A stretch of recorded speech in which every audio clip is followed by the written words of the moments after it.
السلام عليكم ورحمة الله وبركاته. نحمده ونستعينه ونستغفره ونعوذ بالله من شرور أنفسنا ومن سيئات أعمالنا. من يهده الله فلا مضل له ومن يضلل فلا هادي له. أشهد أن لا إله إلا الله وحده لا شريك له وأشهد أن محمدا عبده ورسوله. يا أيها الذين آمنوا اتقوا الله حق تقاته ولا تموتن إلا وأنتم مسلمون. يا أيها الناس اتقوا ربكم الذي خلقكم من نفس واحدة وخلق منها زوجها وبث منهما رجالا كثيرا ونساء واتقوا الله الذي تساءلون به والأرحام إن الله كان عليكم رقيبا. يا أيها الذين آمنوا اتقوا الله وقولوا قولا سديدا يصلح لكم أعمالكم ويغفر لكم ذنوبكم ومن يطع الله ورسوله فقد فاز فوزا عظيما. أما بعد. Kaum muslimin dan kaum muslimat, para pemirsa dan para pendengar televisi dan radio Roja, dimanapun Anda berada, semoga senantiasa dirahmati Allah Subhanahu wa Ta'ala.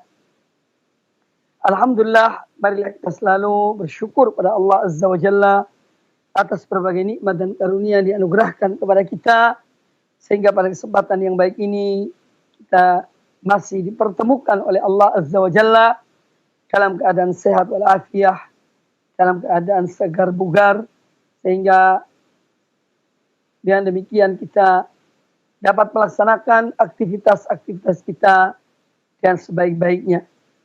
Pada kesempatan yang baik ini insyaallah ta'ala kita akan melanjutkan pembahasan hadis-hadis Nabi sallallahu alaihi wasallam dari kitab Riyadhus Shalihin min kalami Sayyidil Mursalin sallallahu alaihi wasallam. Pembahasan kita masuk pada bab yang ke-129, yaitu bab adabil majlis wal jalis. Bab tentang adab-adab di dalam majlis dan bagaimana adab kita terhadap teman duduk kita. Ya. Adab di majlis dan adab kita terhadap orang yang menjadi teman duduk kita. Dan ini juga sebagai salah satu bukti yang sering saya sampaikan betapa sempurnanya Islam yang telah mengatur segala sesuatu. Dari masalah-masalah yang paling urgen, masalah akidah, sampai masalah-masalah yang dianggap masalah yang kecil. Dari hal-hal yang bersifat batin, sampai pada hal-hal yang bersifat lahir. Semua telah diatur, ditata sedemikian rupa oleh syariat Allah dan Rasulnya Nabi kita Muhammad sallallahu alaihi wasallam. Falillahil hamdu awwalan wa akhiran ala nikmatil Islam was sunnah. Maka hanya milik Allah segala pujian, yang pertama sampai yang terakhir, atas nikmat Allah kepada kita berupa hidayah memeluk Islam dan hidayah mengikuti sunnah Nabi sallallahu alaihi wasallam. Al-Imam An-Nawawi rahimahullah ta'ala berkata di dalam bab ini, An Ibni Umar radhiyallahu anhuma qala, dari Abdullah bin Umar radhiyallahu anhuma qala, beliau berkata, qala Rasulullah sallallahu alaihi wasallam, Rasulullah sallallahu alaihi wasallam bersabda, la yuqimanna ahadukum rajulan min majlisihi thumma yajlisu fihi walakin tawassa'u wa tafassahu. Wa kana Ibnu Umar idza qama lahu rajulun min majlisihi lam yajlis fihi. Hadis muttafaqun alaih, keluarga oleh Imam Al-Bukhari dan Imam Muslim di dalam Sahih Bukhari dan Sahih Muslim. Rasulullah sallallahu alaihi wasallam bersabda, jangan sekali-kali salah seorang di antara kalian membangunkan seseorang dari majelisnya kemudian dia duduk di majelis tersebut, akan tetapi tawassa'u, perluaskanlah dan lapangkanlah, yakni tempat tersebut. Wa kana Ibnu Umar, dan adalah Ibnu Umar dahulu, idza qama lahu rajulun min majlisih, jika ada orang yang bangun dari tempat duduknya, ini pergi mungkin ke belakang, lam yajlis fihi, Abdullah bin Umar tidak duduk di tempat duduk orang tersebut. Kaum muslimin dan kaum muslimat, para pemirsa rahimani wa rahimakumullah, hadis ini menjelaskan kepada kita salah satu adab yang diajarkan oleh Rasulullah sallallahu alaihi wasallam kepada kita. Adab di satu majelis. Ketika di sana kita sedang duduk di majelis tersebut, kemudian ada orang yang datang, dia juga ingin bergabung dengan orang-orang yang duduk di majelis itu, maka jangan sekali-kali. Ini larangan yang dikuatkan dengan nun taukid as-saqilah. La yuqiman. Jangan sekali-kali seorang yang datang itu, yang baru datang itu, yang ingin bergabung, jangan sekali-kali dia membangunkan saudaranya dari majelis, dari tempat duduk orang itu, kemudian dia menempati tempat tersebut. Ini hal yang dilarang oleh Nabi Sallallahu Alaihi Wasallam. Dan beliau menyuruh kita untuk apa?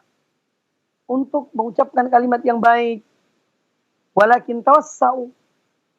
Akan tetapi perluaslah tempat duduk itu. Watafassahu, dan perlapanglah tempat duduk itu. Lapangkanlah tempat duduk itu.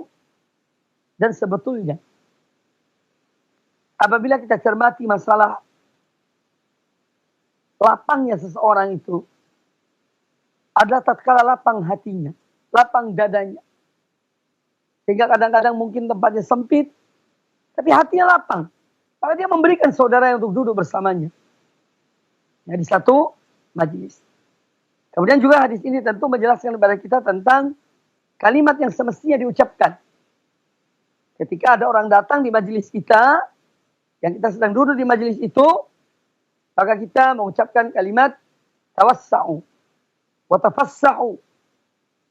Ini luaskanlah ya, majelis ini, dan lapangkanlah yang tempat duduk di majelis tersebut.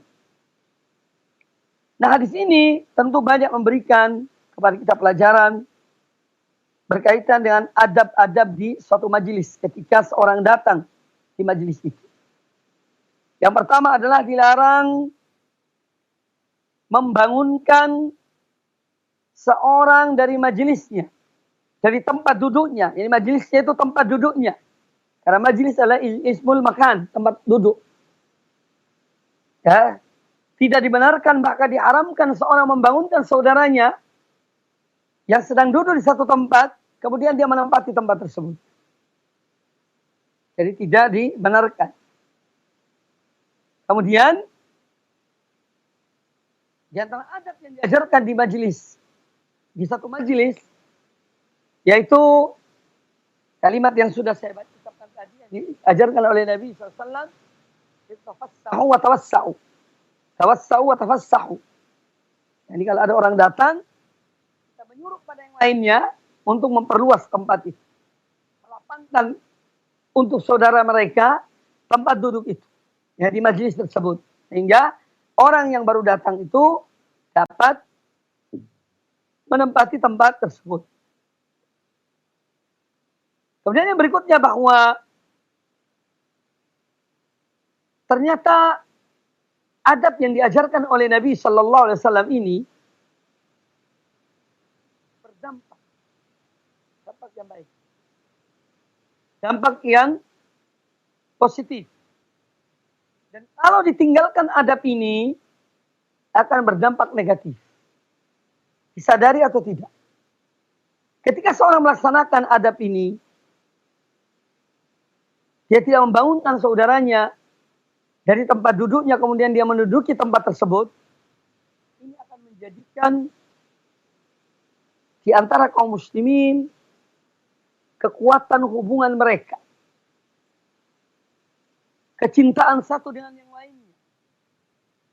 Ya, seorang tidak merasa kecewa karena tempat duduk, karena dia disuruh bangun dari tempat duduknya. Seorang tidak merasa sakit hati ketika dia dibangunkan dari tempat duduknya.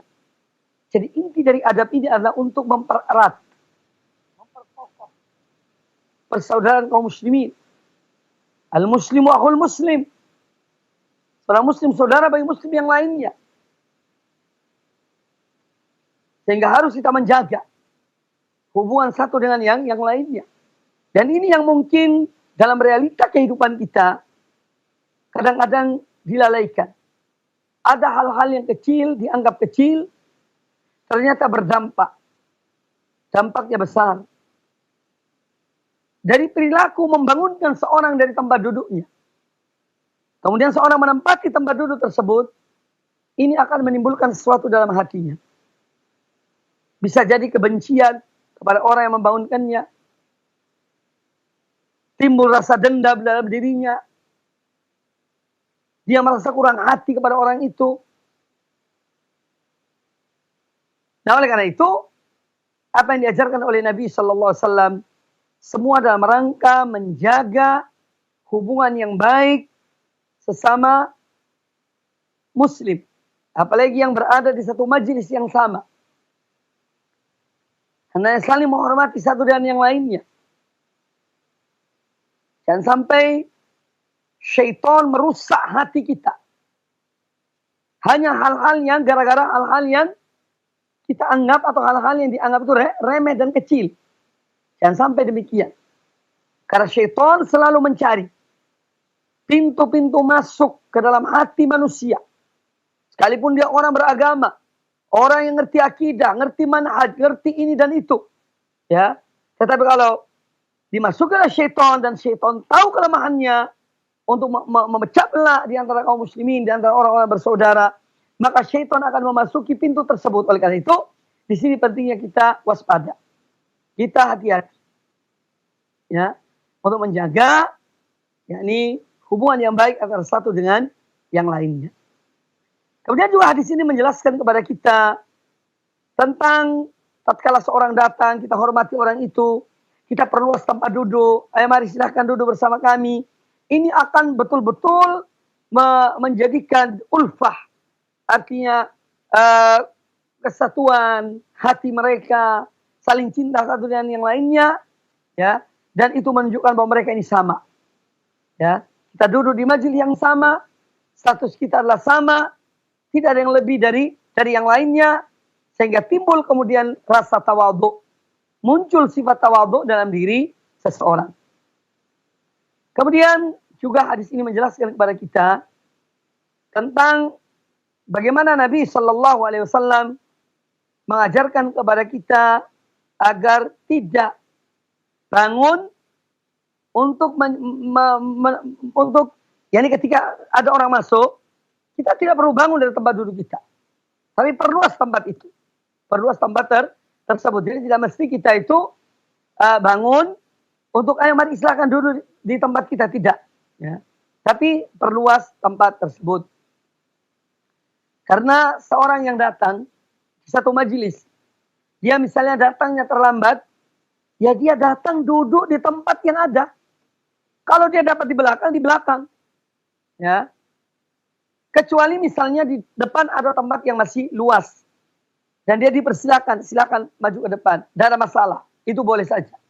Tapi misalnya di depan sudah penuh, maka orang yang datang terakhir atau yang datang kemudian, ya, dia datang menuju ke tempat di mana dia mendapat tempat duduk. Duduklah di situ. Ya, duduklah di tempat tersebut. Kemudian, tatkala seorang dia dengan tawadhu datang di satu majelis, dan dia itu ketika datang di majelis itu, dia duduk di tempat yang mana dia sampai pada tempat itu dan di sana ada tempat yang kosong, dia duduk. Ini adalah salah satu dari sikap tawadhu yang diajarkan oleh Nabi SAW kepada kita. Dan sikap tawadhu ini akan menjadikan seorang itu mulia. Seorang itu mulia karena tawadhunya. Sebaliknya seorang akan rendah dan direndahkan karena kesombongannya, karena keangkuhannya. Nah, maka dari itu Allah mengangkat derajat orang yang rendah hati. Man tawadhu'a lillahi rafa'ahullah.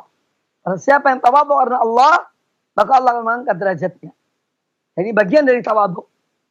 Tidak melihat dirinya lebih, dia harus di depan. Mereka harus bangun, harus memberikan tempat duduk padanya. Ini kibir namanya, sombong namanya. Kecuali kalau memang dia dipersilahkan, ya, ke depan, duduk di tempat yang depan, tidak ada masalah. Kalau memang ada di sekitar itu tempat kosong dan orang-orang yang mempersilahkan dia. Tetapi dia merasa dirinya harus di depan padahal dia datang terlambat. Dan tempat di depan itu sudah diduduki oleh orang lain, maka tidak boleh. Dia membangunkan mereka. Tapi duduklah di tempat yang ada, meskipun itu mungkin di belakang atau agak belakang. Tapi duduklah di tempat yang dia sampai di tempat tersebut. Kemudian Abdullah bin Umar radhiyallahu anhuma juga dalam hadis ini mengajarkan kepada kita adab ini. Karena Rasulullah SAW melarang membangunkan seseorang dari tempat duduknya. Rasulullah SAW melarang membangunkan seseorang dari tempat duduknya, kemudian kita menduduki tempat itu. Makanya disebutkan di sini, wa kana Ibnu Umar idza qama lahu rajulun min majlisihi lam yajlis fihi. Dan adalah Abdullah bin Umar dahulu, kalau di satu majelis ada orang yang bangun dari tempat duduknya, mungkin ke belakang atau ada suatu hajat, ya, orang itu bangun dari tempat duduknya, maka Abdullah bin Umar tidak kemudian duduk di tempat tersebut, di tempat orang itu. Dia biarkan tempat itu. Ini beliau mengajarkan kepada kita adab untuk memberikan hak kepada yang berhak. Karena tempat duduk itu haknya orang tersebut. Dia datang duluan. Dia telah menempati tempat itu. Ya, hanya karena ada suatu hal, dia keluar. Meninggalkan tempat itu. Tempat duduknya. Maka Abdullah bin Umar tetap, yakni tidak duduk di tempat orang tersebut. Karena itulah hak dia. Orang yang meninggalkan tempat itu, dan dia akan kembali ke tempat tersebut. Kemudian hadis yang berikutnya. Qala al-Imam An-Nawawi rahimahullah ta'ala. Wa an Abi Hurairah radhiyallahu anhu qala anna Rasulullah sallallahu alaihi wasallam qala, dari Abu Hurairah radhiyallahu anhu bahwasanya Rasulullah SAW bersabda, "Idza qama ahadukum min majlisin, thumma raja'a ilaihi fa huwa haqqu bihi." Rawahu Muslimun.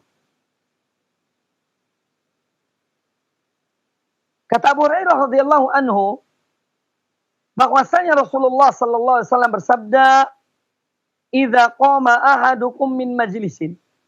Apabila salah seorang di antara kalian bangun dari majlisnya, dari majlis tempat duduknya, dia pergi karena satu keperluan. Tsumma raja'a ilaihi. Kemudian dia kembali ke tempat itu, ya. Jadi ke tempat tersebut, fa huwa haqqu bihi, maka dia lebih berhak untuk menempati tempat yang dia tinggalkan tadi. Tempat duduk yang dia duduk tadi, kemudian ditinggalkan tempat duduk tersebut. Maka dia yang lebih berhak untuk duduk di tempat tersebut. Hadis ini hadis sahih, riwayat Imam Muslim di dalam sahihnya. Makanya para ulama mengatakan bahwa sahibul majlis ahaqqu bi majlisihi min ghairihi. Jadi sahibul majlis, orang yang dia datang di satu tempat, dia menempati tempat duduk tersebut, dia adalah orang yang paling berhak di tempat itu. Kalau misalnya dia bangun, dia pergi untuk satu keperluan, ke toilet misalnya, dan dia kembali ke tempat itu, maka tempat tersebut adalah dia lebih berhak untuk menempatinya. Tidak boleh ditempati oleh orang lain. Ya, ini di antara adab yang diambil, pelajaran yang diambil dari hadis ini. Kemudian juga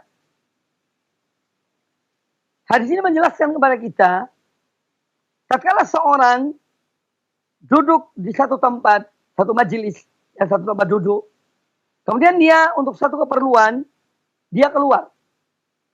Ya, entah ke toilet, atau mungkin dia berbicara dengan seorang, ada telepon yang masuk, sehingga dia tidak pantas berbicara di tempat itu dan dia keluar, kemudian dia kembali ke tempat duduk itu. Lalu ada orang yang sudah menempati tempat duduk tersebut, maka orang yang keluar tadi berhak untuk membangunkan orang itu. Jadi kalau ada orang menempati tempatnya, tempat duduknya, ketika dia keluar, lalu dia kembali, maka orang yang kembali ke tempat duduk ini, dia berhak membangunkan orang yang sudah menempati tempat duduknya. Dia berhak membangunkan. Suruh pindah ke tempat lain. Ya, karena itu tempat dia, dan dia berhak untuk dia duduk di tempat tersebut. Kemudian hadis ini juga menjelaskan kepada kita tentang satu ajaran dalam Islam yang dia tidak terlepas dari Islam dalam semua aspek kehidupan, yaitu a'ti kulladzi haqqin haqqahu. Berikanlah kepada setiap yang mempunyai hak akan haknya. Ya. Ini kaidah dari hadis Nabi sallallahu alaihi wasallam yang menjadi apabila setiap orang muslim memegang kaidah ini, maka insyaallah dia akan hidup nyaman dan mereka akan hidup nyaman. Mereka akan tahu hak-hak orang yang punya hak. Ya. Ini permasalahannya. Hanya saja banyak di antara kaum muslimin yang tidak mengetahui hak saudaranya, hak orang lain. Ya. Sehingga terkadang terjadi perbuatan semena-mena, mengambil hak orang lain, tidak memberi hak orang yang mempunyai hak. Maka terjadilah apa yang terjadi. Karena salah satu sebab adalah meninggalkan wasiat Nabi sallallahu alaihi wasallam, a'ti kulladzi haqqin haqqahu, berikanlah setiap yang berhak akan haknya. Kemudian juga hadis ini menjelaskan kepada kita bahwa Islam yang mengajarkan kepada kita untuk menempatkan sesuatu pada tempatnya. Menempatkan sesuatu pada tempatnya. Ya, jangan kita salah menempatkan sesuatu sehingga kita tempatkan bukan pada tempatnya. Ya, ini juga hal yang penting untuk diambil dari pelajaran hadis tadi, dari pelajaran dari hadis ini. Kemudian hadis yang berikutnya. Qala al-Imam An-Nawawi rahimahullah taala. Wa an Jabir ibn Samurah radhiyallahu anhu maqal, dari Jabir bin Samurah radhiyallahu anhuma. Jabir seorang sahabat, Samurah juga seorang sahabat radhiyallahu anhuma. Qal, beliau berkata, kunna idza ataina an-nabiy sallallahu alaihi wasallam jalasa ahaduna haitsu yantahi. Kami dahulu kalau kami datang ke majlis Nabi sallallahu alaihi wasallam, jalasa ahaduna, maka salah seorang di antara kita dia duduk haitsu yantahi, dia duduk di tempat sampainya dia. Ya. Jadi artinya dia datang duduk di tempat yang terakhir dia sampai itu, kalau di situ ada majelis tempat duduk, dia duduk di situ. Tidak kemudian mencari-cari tempat yang lainnya atau ingin ke depan dekat dengan Rasulullah SAW, tidak. Dan mereka duduk di mana mereka duduk. Ini memang hadis ini ada kelemahannya, sebagaimana dijelaskan oleh sebagian ulama hadis. Namun hadis ini tentu memberikan pelajaran kepada kita tentang adab majelis, yaitu duduk ketika kita datang di satu majelis, kita duduk di tempat yang di situ ada tempat duduk. Ya. Jangan membangunkan orang lain. Ada tempat duduk di mana kita sampai di situ, duduklah di situ. Ya, duduklah di situ. Kemudian juga di dalam hadis ini tentu mengajarkan kepada kita pelajaran tentang bagaimana adab-adab di dalam majelis ilmu. Ya, dalam majelis ilmu. Ya, majelis ilmu itu adalah majelis yang memiliki kehormatan. majelis yang terhormat. Maka di majelis ilmu itu ada adab-adabnya.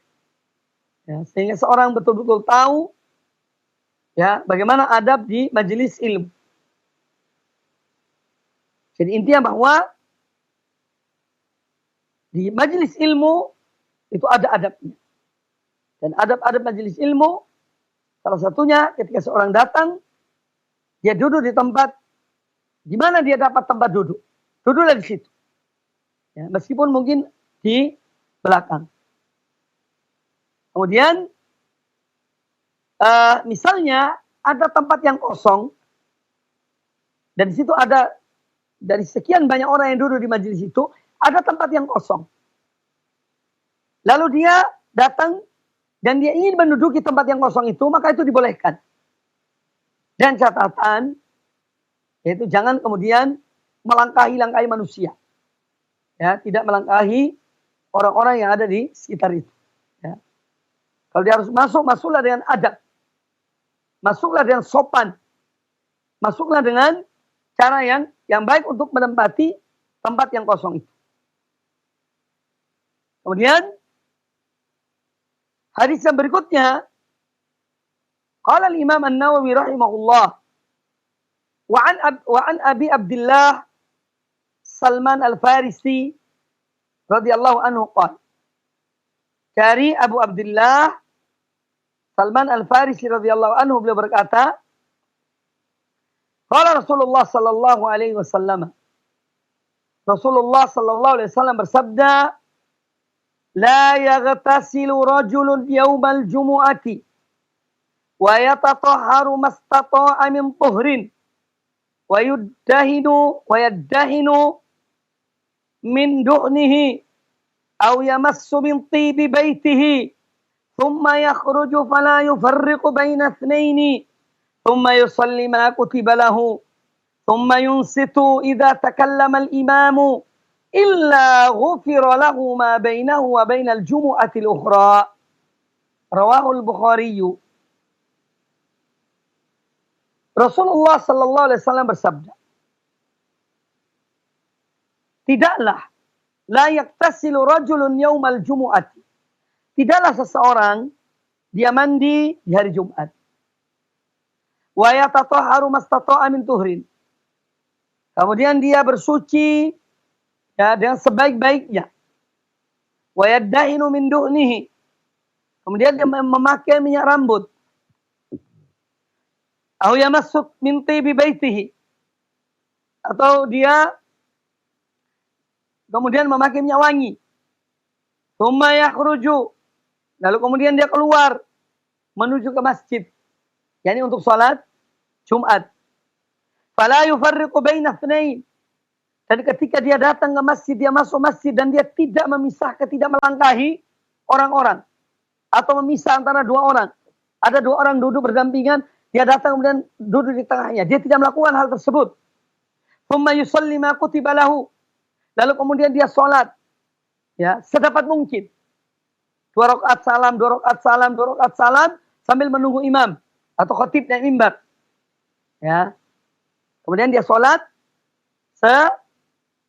semampunya. Thumma yunsitu idza takallama al-imam. Kemudian ketika imam atau khatib telah naik mimbar dan menyampaikan khutbah, dia duduk dengan tenang. Dia mendengarkan khutbah sang imam. Illa ghufira lahu ma bainahu wa bainal jumu'atil ukhra.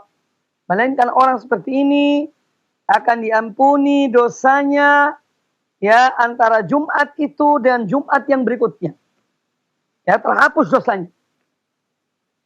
Jadi hadis riwayat Imam Al-Bukhari ini dari Salman Al-Farisi radhiyallahu anhu menjelaskan kepada kita tentang ya adab-adab Jumat dan fadilah orang yang melakukan adab ini. Keutamaan orang yang melakukan adab-adab ini yang disebutkan dalam hadis ini. Nah, tentu di sini di antara adab-adab ketika seorang akan melaksanakan sholat Jumat yaitu mandi. Bahkan ada hadis sahih riwayat Imam Al-Bukhari bahwa ghuslu yaumil jumu'ati wajibun ala kulli muhtalimin. Bahwa mandi di hari Jumat itu wajib bagi setiap orang yang dewasa. Ya. Ini menunjukkan bahwa walaupun masalahnya masih ada khilaf di antara ulama tentang apakah mandi Jumat wajib atau anjuran, ada khilaf dan itu tidak bisa dipungkiri. Ya.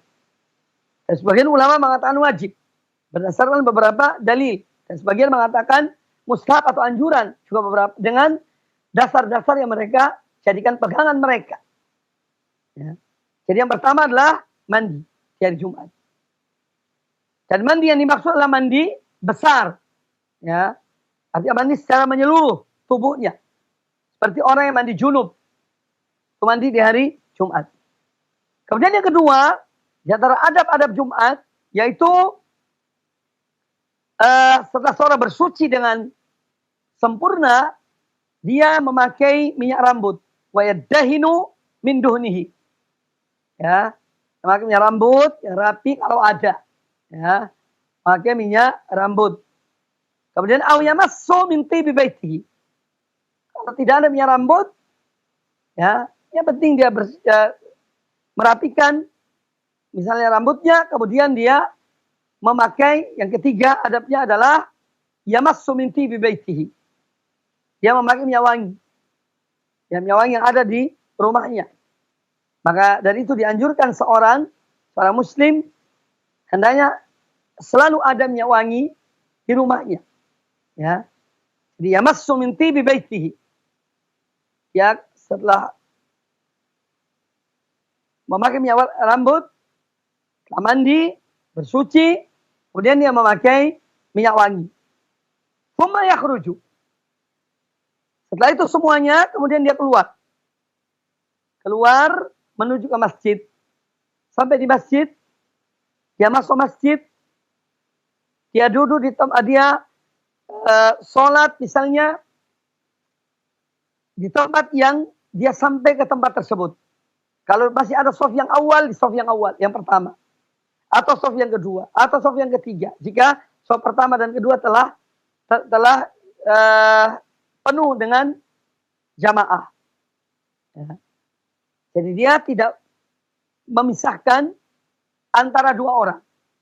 Tidak memisahkan antara dua orang. Datang, sholat di tempat dia, dapati tempat yang kosong. Dia sholat di situ. Dan tidak memisahkan antara dua orang yang duduk berdekatan. Tsumma yusalli ma kutiba lahu. Kemudian dia sholat ya sedapatnya. Dan ini sebagian ulama memberi nama dengan sholatul intidhar. Sholat dalam rangka menunggu datangnya al-khatib. Datangnya imam yang akan menyampaikan khutbah. Ya. Dia sholat 2 rakaat. Salam 2 rakaat. Salam sampai imamnya datang naik mimbar, ya. Kemudian dia berhenti dari sholat ini. Dan ini dianjurkan. Ya, di hari Jumat misalnya seorang datang kalau adzan jam 11:20 misalnya, kemudian dia datang misalnya jam 10:30, berarti dia masih mempunyai waktu kurang lebih 1 jam 20 menit. Sampai dikumandangkannya adzan Jumat. Nah, ketika dia datang, pertama dia melakukan sholat tahiyat masjid. Sholat tahiyat masjid. 2 rakaat.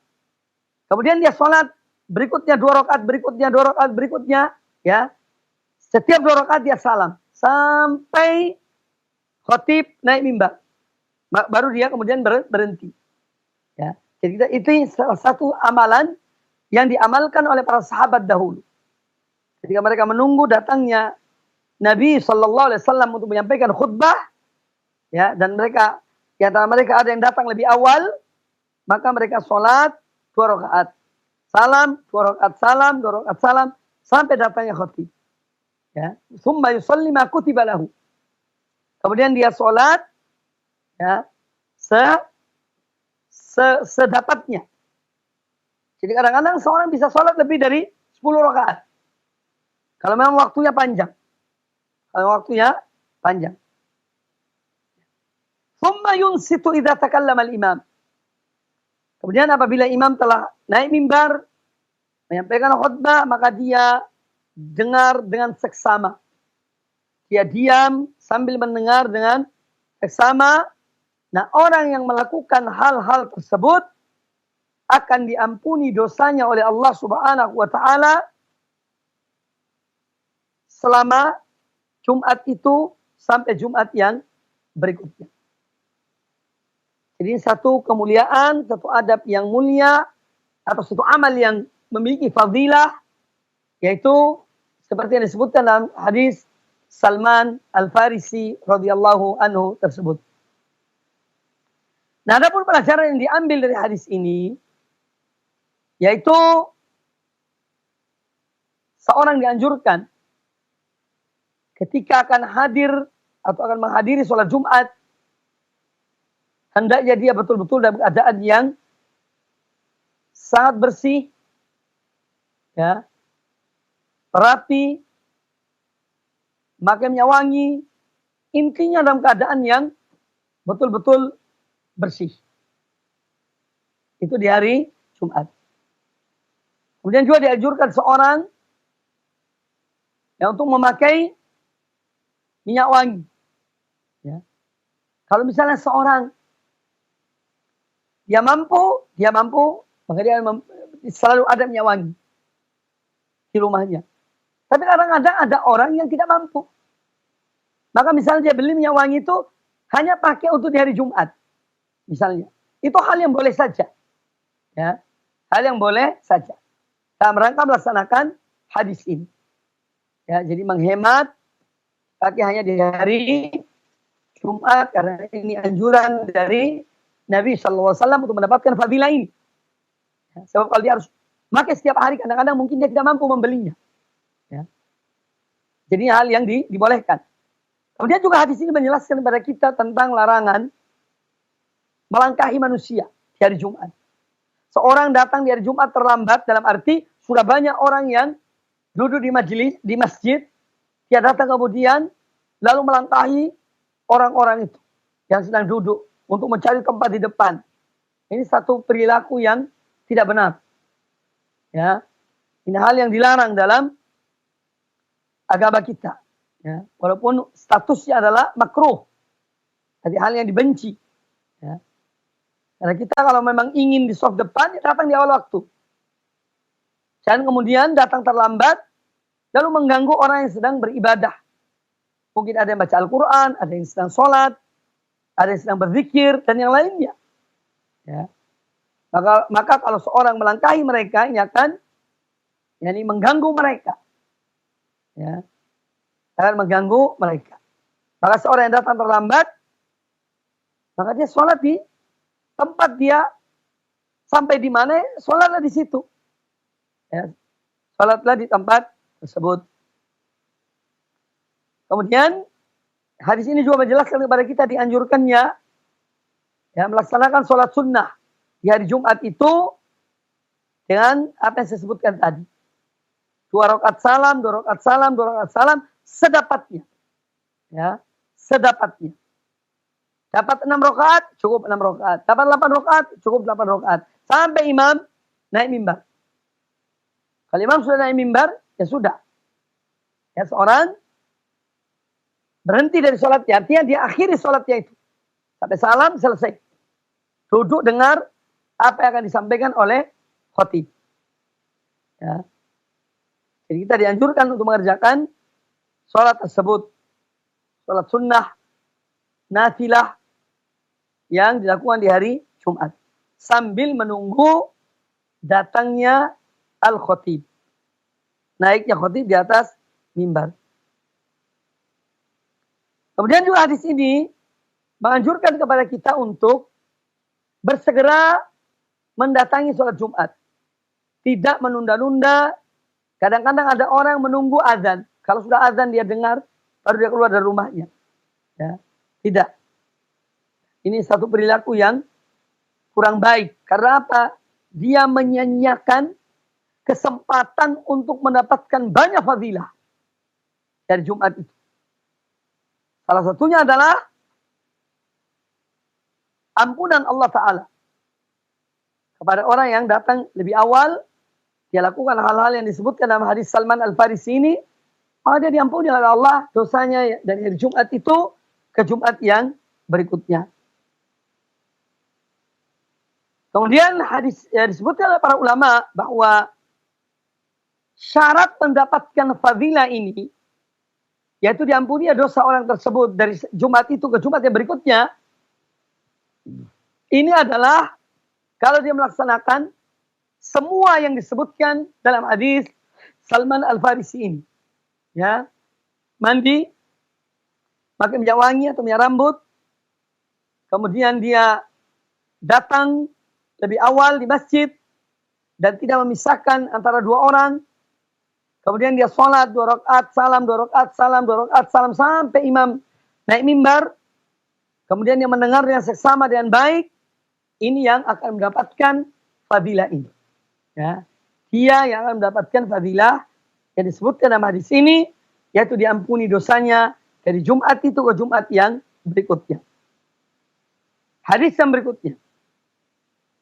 Wa an Amr bin Shu'aib an abihi an jaddihi radhiyallahu anhu anna Rasulullah sallallahu alaihi wasallam qala la yahillu lirajulin an yufarriqa baina ithnaini illa biiznihima. Rawahu Abu Dawud wa Tirmidzi wa qala haditsun hasanun. Wa fi riwayatin li Abi Dawud la yujlas baina rajulaini illa biiznihima. Dari Amr bin Shu'aib, dari ayahnya, dari kakeknya radhiyallahu anhu, bahwasanya Rasulullah sallallahu alaihi wasallam bersabda, la yahillu lirajulin, tidak halal bagi seseorang an yufarriqa baina itsnaini, tidak halal bagi seorang memisahkan antara dua orang, ya, illa biidznihima, kecuali dengan seizin keduanya. Jadi misalnya di satu majelis itu ada dua orang sedang duduk. Duduk berdampingan. Kemudian datang orang ketiga ini. Dia memisahkan antara dua orang ini. Dia duduk di tengahnya mereka. Antara yang satu dengan yang lain. Dia duduk di tengah mereka. Memisahkan antara dua orang ini. Ini tidak halal hukumnya. Apa tidak halal? Ya, haram. Tidak boleh. Illa biiznihima, kecuali dengan seizin keduanya. Ya, dia minta izin, maaf, ya. Apa boleh saya duduk di antara kalian berdua? Oh, silakan, tarik. Itu berarti boleh. Ya, seizin keduanya. Tapi kalau datang begitu saja, tanpa punya adab, langsung duduk di antara dua orang itu, ini tentu hal yang tidak dihalalkan, tidak dibolehkan, kecuali dengan seizin keduanya. Kemudian dalam riwayat yang lain, la yujlas baina rajulaini illa biidznihima, ya, tidak boleh menempati, ya, di antara dua orang yang sedang duduk, menempati tempat di antara dua orang itu kecuali dengan seizin mereka. Jadi Islam mengajarkan kepada kita, ya, dalam hadis ini untuk menghormati, untuk menghargai, ya, perasaan orang lain. Ya. Jadi hadis ini berkaitan dengan menjaga, ya, perasaan orang yang dipisahkan itu. Maka Islam melarang dan memerintahkan kita untuk menghormati perasaan orang lain itu. Jangan sampai dirusak. Dan ini yang diajarkan oleh Islam. Ya, kaum muslimin saling menghormati satu dengan yang lainnya. Dan tidak menyempitkan saudaranya. Ya, menyempitkan dadanya. Tapi hendaknya dia menghormati saudaranya. Karena perilaku ini, kalau dilakukan ini, ketika dua orang sedang duduk, berdampingan misalnya, mungkin mereka sedang membicarakan hal-hal yang orang ketiga ini tidak tahu. Jika orang ketiga ini datang langsung memisahkan dua orang ini tentu akan menjadikan dua orang ini sempit dadanya. Karena mereka sedang membicarakan hal yang mungkin mereka rahasiakan, tidak sepatutnya orang lain mendengarkan pembicaraan mereka. Maka dari itu Islam menjaga ini semuanya. Islam menjaga semuanya. Kemudian juga hadis ini menjelaskan kepada kita, yaitu larangan memutus pembicaraan dua orang yang sedang berbicara. Dua orang sedang duduk, berbicara, kemudian datang orang ketiga, menempati tempat mereka, atau tempat di antara dua orang ini. Yang mana mereka sedang duduk bercerita atau membicarakan suatu hal yang penting. Ini akan terputus.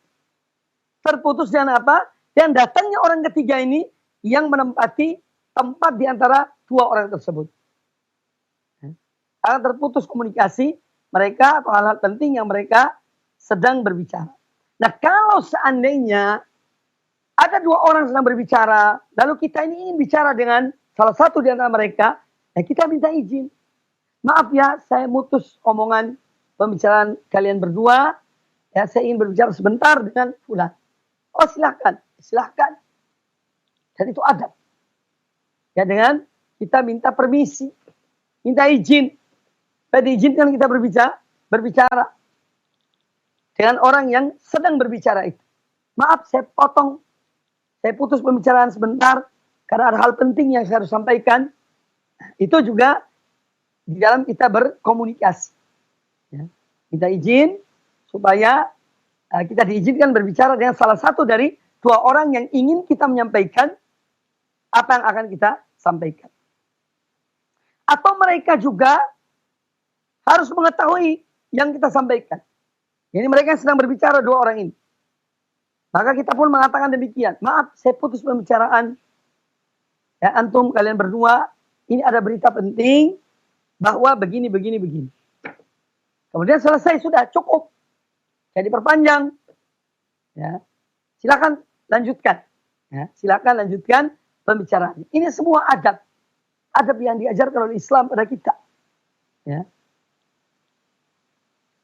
Sehingga kita bisa menghormati orang lain, menghargai satu dengan yang lainnya. Jangan kita ini hanya mau dihargai, tapi kita tidak pernah mau menghargai orang lain. Ini salah, keliru, curang namanya. Ya. Karena memang ada orang yang demikian. Mau dihormati, tidak mau menghormati. Mau dihargai, tetapi tidak mau dihargai. Ini curang namanya. Ya. Jangan curang hidup ini. Kalau kita mau kita dihargai, hargailah orang lain. Kita mau dihormati, hormatilah orang lain. Ya. Jangan kita hanya mau dihormati, tapi kita tidak mau menghormati orang lain. Kita mau dihargai, tapi kita tidak mau menghargai orang lain. Ya. Jangan, ini perilaku yang bukan akhlak Islam demikian itu.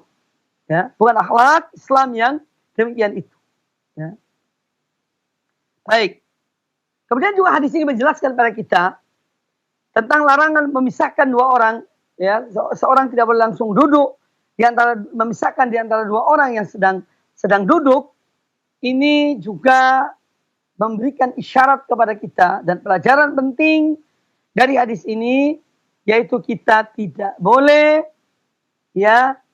nguping pembicaraan rahasia dua orang. Ya. Karena kalau kita datang langsung duduk di tengah mereka, seakan-akan kita ingin tahu apa yang mereka bicarakan. Nah, ini tidak dibenarkan. Ya. Kecuali yang seizin mereka. Kalau mereka izinkan, silahkan. Ya. Kalau tidak, ya jangan. Ya. Dan itu dengan kita meminta izin. Maaf, boleh enggak saya ikut dalam pembicaraan kalian berdua. Oh silakan, mari. Silakan. Kalau tidak diizinkan, maaf ya, ini masih ada pembicaraan serius ya antara saya dengan teman saya ini. Ya, intinya dia tidak memberi izin, mereka tidak memberi izin, ya jangan kita memaksakan. Ya. Tidak alangkah mulianya akhlak Islam. Ya. Islam tidak hanya akidah, Islam tidak hanya manhaj, Islam tidak hanya ibadah, Islam adalah totalitas. Itu Islam. Masalah yang paling besar sampai masalah yang kecil diatur dan diajarkan oleh Rasulullah Sallallahu Alaihi Wasallam. Maka alangkah mulianya Islam. Walhamdulillahi ala ni'matil iman wal Islam. Dan segala puji hanya milik Allah atas nikmat iman dan nikmat Islam. Kita lanjutkan hadis yang berikutnya. Ya. Saya lompat satu hadis karena hadis ini dhaif. Mengingat waktu. Qala al-Imam An-Nawawi rahimahullah wa an Abi Sa'id Al-Khudri radhiyallahu anhu qala. Dari Abu Sa'id Al-Khudri radhiyallahu anhu beliau berkata, Sami'tu Rasulullah sallallahu alaihi wasallam yaqul, aku mendengar Rasulullah sallallahu alaihi wasallam bersabda, khairul majalisi awsa'uha. Sebaik-baik tempat duduk, ya, sebaik-baik majelis adalah yang paling lapang. Ya. Jadi kalau kita datang di satu majelis, ya ada mungkin kumpulan beberapa orang, tempatnya kurang luas, carilah tempat yang lapang, carilah tempat yang luas, ya. Karena apa? Kata Nabi sallallahu alaihi wasallam, khairul majalisi awsa'uha. Sebaik-baik tempat duduk itu yang paling lapang, yang paling luas. Ya. Tentu hadis ini ya, memberikan kepada kita pelajaran supaya kita ini tidak menyempitkan suatu majelis. Ya, karena kata Nabi sallallahu alaihi wasallam, sebaik majelis adalah yang lapang. Artinya kita ini cari majelis yang lapang. Jangan menyempitkan orang lain, ya. Karena menyempitkan orang lain itu menimbulkan apa? Kebencian. Ini dalam kehidupan kita, dalam realita. Seorang yang duduk di satu majelis, sudah cukup tempatnya. Datang orang yang berikutnya, kemudian nyesek-nyesek di tempat tersebut. Ini ada rasa, ya, ada semacam rasa tidak senang kepada perlakuan tersebut. Maka jangan sampai kita yakni melakukan hal itu sehingga kita tidak menjadikan orang lain sempit gara-gara kita. Kemudian bahwa dengan memperluas tempat duduk, mencari tempat majelis yang luas itu tadi, ini juga akan melapangkan dada seorang, menyenangkan orang lain, ya. Dan demikian maka akan terjadi yakni saling cinta, mencintai satu dengan yang lainnya. Baik kaum muslimin, kaum muslimat rahimani wa rahimakumullah, para pemirsa televisi dan radio dan pendengar radio Roja dimanapun Anda berada, ya demikian dapat sampaikan pada kesempatan yang baik ini, ya dari adab-adab majelis, dan mudah-mudahan menambah pelajaran bagi kita, pengetahuan bagi kita untuk selanjutnya. Marilah kita praktekkan, kita amalkan dalam kehidupan kita sehari-hari. Aqulu qouli hadza wallahu taala a'lam. Baik, terima kasih untuk Al Ustadz. Jazakumullahu khairan. Materi bahasan yang penuh manfaat di kesempatan pagi hari ini. Ikhwatal Islam, pendengar dan pemirsa, kita memasuki sesi interaktif atau tanya jawab. Untuk Anda yang akan bertanya secara langsung, kami angkat pertanyaan dari pesan singkat. Ada penanya Abu Yusuf di Bekasi. Assalamualaikum warahmatullahi wabarakatuh. Ustadz, mohon penjelasan dan nasihatnya. Apakah adab di dalam memberikan kelonggaran di dalam majelis sebagaimana yang Ustadz jelaskan tadi adalah berlaku juga untuk adab di dalam mengisi saf pertama di dalam sholat berjamaah? Karena kadang saya lihat sebagian orang yang ingin mengisi saf pertama tersebut datang belakangan yang kemudian menerobos jamaah lain yang sudah menunggu. Mohon nasihat dan penjelasan dari hal ini. Jazakallahu khairan, barakallahu fiik. Dalam hal ini, kalau memang shaf pertama itu masih ada tempat untuk ditempati, karena biasanya ketika duduk itu, shaf itu ya masih agak jarang. Artinya ketika berdiri, posisi berdiri dan duduk, jumlah orang yang menempati shaf itu berbeda. Tentu ketika berdiri jauh lebih banyak atau lebih banyak daripada ketika sambil duduk ketika menunggu sholat. Maka seandainya shaf yang pertama atau yang kedua memang ada peluang, masih ada tempat yang kosong, seorang untuk menempatinya, ya walaupun dia mungkin dari belakang atau dia terlambat, ya maka itu tidak mengapa insya Allah Ta'ala. Itu tidak mengapa.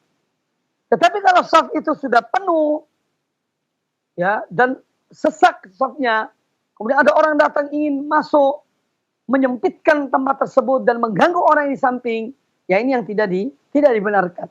Ya, jadi selama shaf itu masih ada peluang untuk seorang memenuhinya, masuk ke dalam shaf itu, maka tidak mengapa. Walaupun mungkin dia datang terlambat, daripada shaf-shaf depan yang masih kosong, dia menempati shaf itu, ini tidak mengapa insya Allah Ta'ala.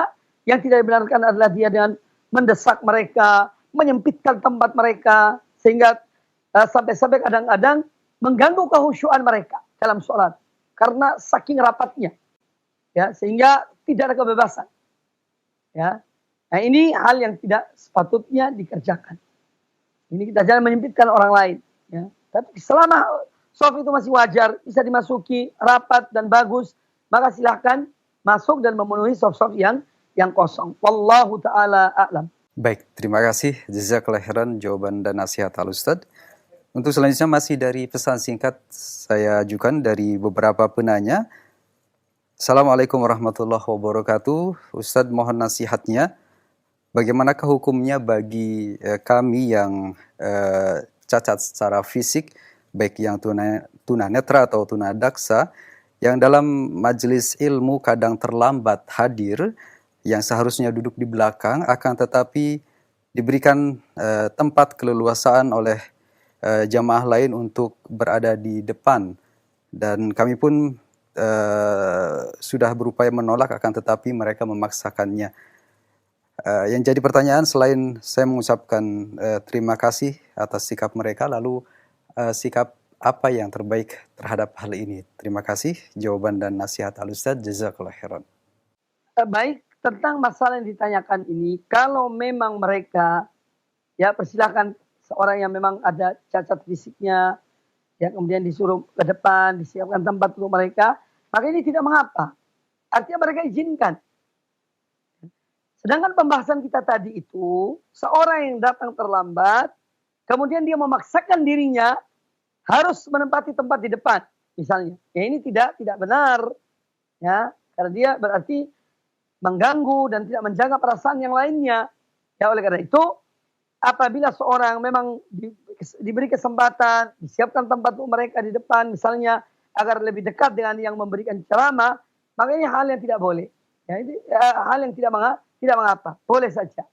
Ya, dan sebagaimana Anda mengatakan, ini penanya mengatakan telah mengucapkan terima kasih, jazakumullah khairan.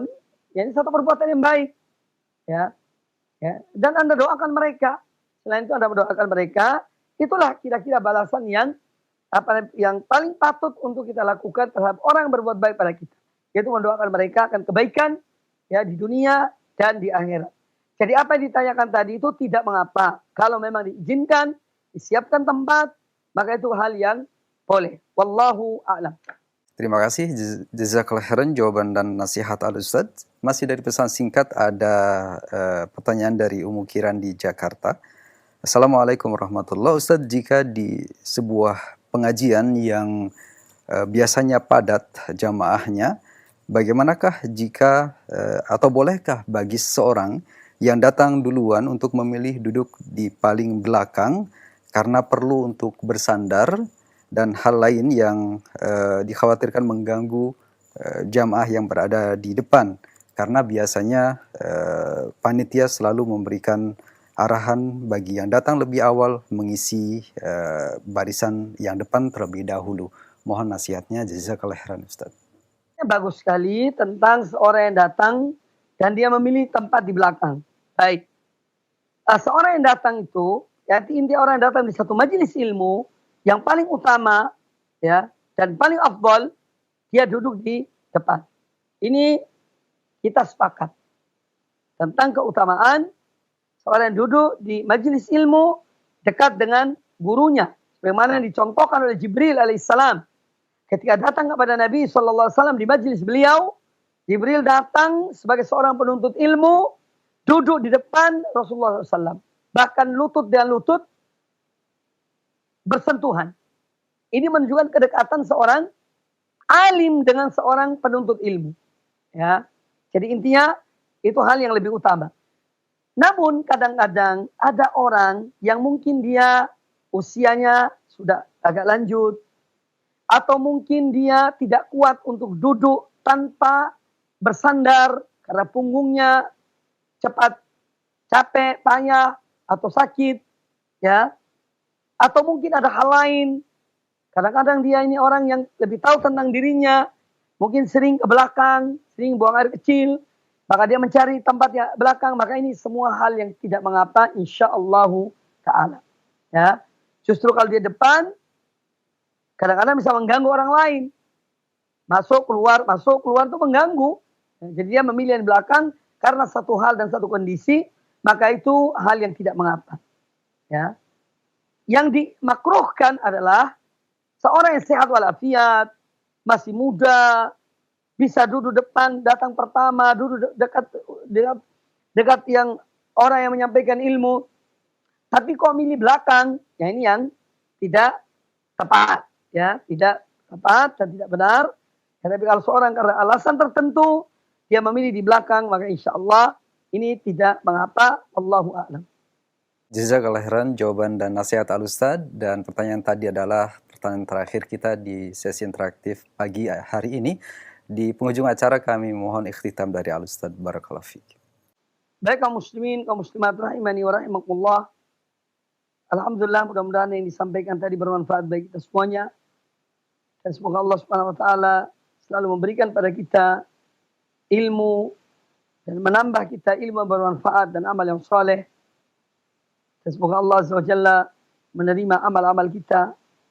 Marilah kita terus meningkatkan keikhlasan kita kepada Allah Subhanahu wa taala di dalam kita beramal, dalam kita menuntut ilmu, dalam kita mengajarkan ilmu.